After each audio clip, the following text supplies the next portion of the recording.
welcome back, boys and girls. What I am going to introduce to you today is tenths, okay, written as a decimal. Okay, so if we have tenths written as a fraction, it looks something like this: 1/10, 2/10, 3/10, etc. Okay, but tenths, if you think of dimes, okay, tenths would be your dimes. And if you have 10 dimes, you have one full dollar. So I have this this would represent one whole dollar. This right here, it's a little blurry. I apologize for that. So one of these would be 1/10, 2/10, 3/10, 4/10, you get the point, and if you have 10 of them, it would equal one whole, okay? So, when you're writing tenths as a decimal place,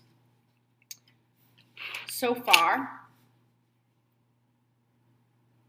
you have whole numbers to the left side of the decimal point, okay? But if you're writing tenths, it goes here. This is the tenths place. And you'll notice the THS, tenths, okay?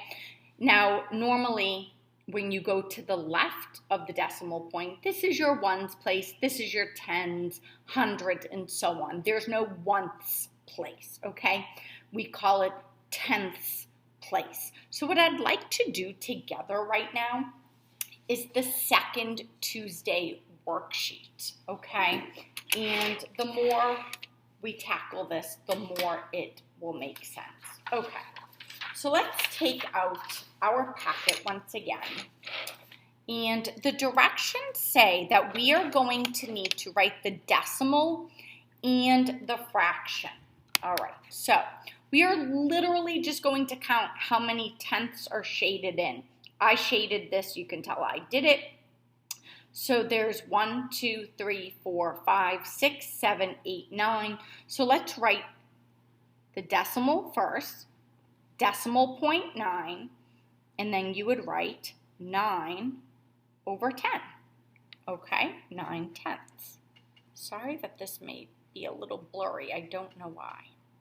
Okay, B, there's nothing shaded in. So you're just going to write, I would write 0.0 and then 0/10. All right. The third one, I see 4/10. So it's decimal point 4 and then 4/10.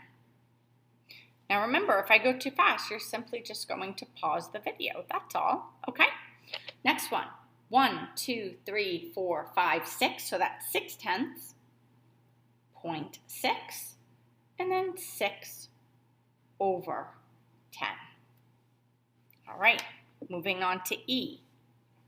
1, 2, 3, so 3/10, decimal point 3, and then 3/10. I can tell there's 8 shaded in because there's only 2 not. So 8/10 is decimal point 8, and then my fraction is 8/10. G, there's nothing shaded in here. You know what? Let's shade in 3 of them. Let's do that together. Let's do, we'll do 5 of them. How about that? I think the ink just didn't.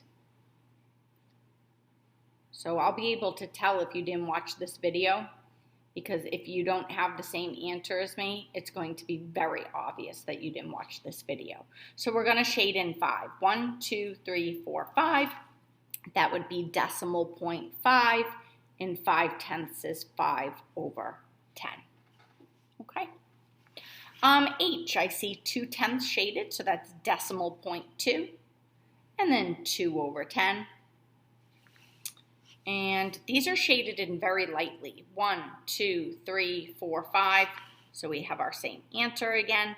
Decimal point 5, 5/10, That must be 7 because there's 3 empty ones. So 7/10 is decimal point 0.7, 7/10. And this one, the whole entire thing. So 10/10, you would write that as 1 whole, 1.0. How would you write that as a fraction? 10/10. All right, so this page should now be filled in. I apologize that it's so blurry.